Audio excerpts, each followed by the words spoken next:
So the goal of this video is to apply the Crank-Nicholson method to the initial von Neumann analysis that we had earlier. And so we had the equation that temperature in the bar at a position or at a given time and the next position in the bar is equal to the temperature of the bar at the current position in time plus thermal diffusivity times delta T over X, or delta X squared. And that was multiplied by the quantity temperature in the bar at the next time and current position minus 2 times the temperature at the bar at the previous position in time plus the temperature in the bar at the previous time and current position. And so what the Crank-Nicholson method does is takes an average of the second derivative by incorporating the next time. And so basically what it is they additionally added that the temperature of the bar at the next position in time minus 2 times the temperature in the bar at the next time plus the temperature of the bar at the previous position and the next time. And then this entire quantity is divided by 2. And so what we can do is we can take this 2 and move it out underneath, which it incorporated into our term, which again is R. And so this method, which we're about to prove in a sec, gives no constraints on the values for our delta T and delta X. And so again, now what we're going to have is that our R is equal to the thermal diffusivity times delta T divided by 2 times our delta X squared. And so what we're going to say is that our, can I pan down a little bit? There we go.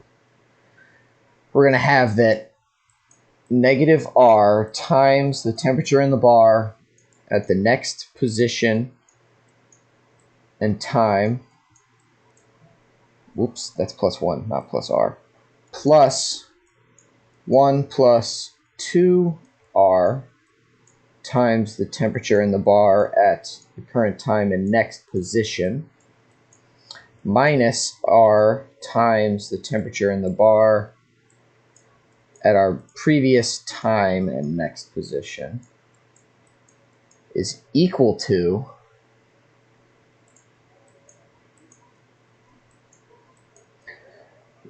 R times the temperature. Also, I should explain that this is these terms. And then the next one, the purple ink, is going to be these terms. And so what we're going to do is say that we're going to have R times the temperature in the bar at the next time and current position minus 1 plus 2R at the current position in time plus R times the temperature in the bar at the previous position or previous time and next position. And so what we're going to do is we're going to isolate our terms that have TJ in them. And so we'll do the top part first. We're going to pull out, I'll do it in blue again. We're going to say that TJ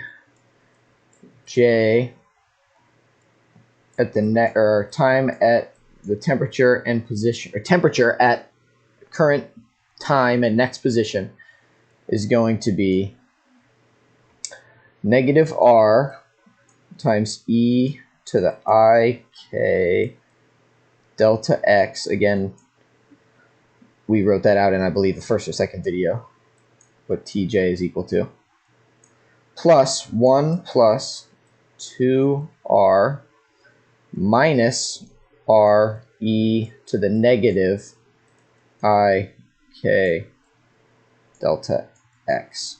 And that is going to be equal to, again, we'll do it in purple, the temperature at the, we're pulling out Tj now, times r e woo e to the I k delta x plus 1 minus 2r plus re to the I k delta x. Oh, this one should be negative, or this one should be negative. I apologize.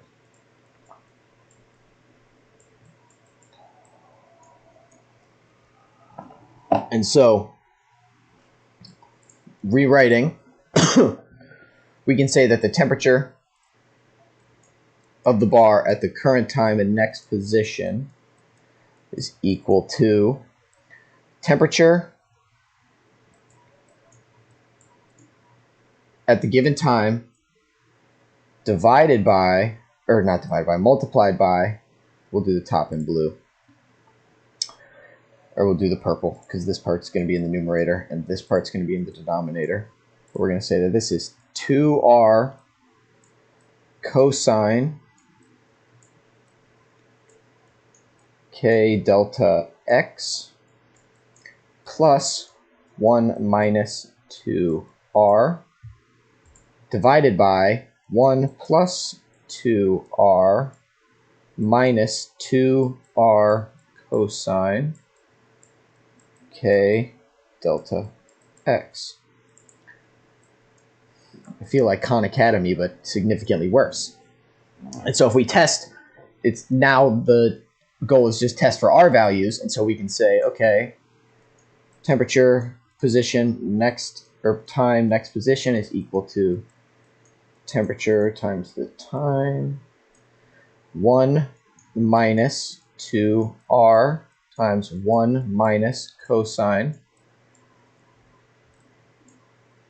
k delta x, 1 plus 2r, 1 minus, well, cosine k delta x. And these numbers in the parentheses are guaranteed to be greater than 0, always. Well, let me erase those also. Greater than 0. And so if we pick these numbers and just arbitrarily label them as the top one and the bottom one are separate, of course. If we said, okay, this is equal to y, then we could say that, I'm just going to do this so you know that it's CC down. 1, actually, I'll do this. 1 minus 2r times y divided by 1 plus 2r times y, with y greater than 0. And we can go even further and say that the 2r plus y is just equal to a. Let me erase this, that looks terrible. So we can get, okay, the temperature of the bar at a given time and increment, 1 minus a over 1 plus a for any value of a greater than 0 gives a number always less than 1 but greater than 0. So it always, regardless of the number, so long as it's not like an exorbitantly big number. But since that is the case, then we can say that,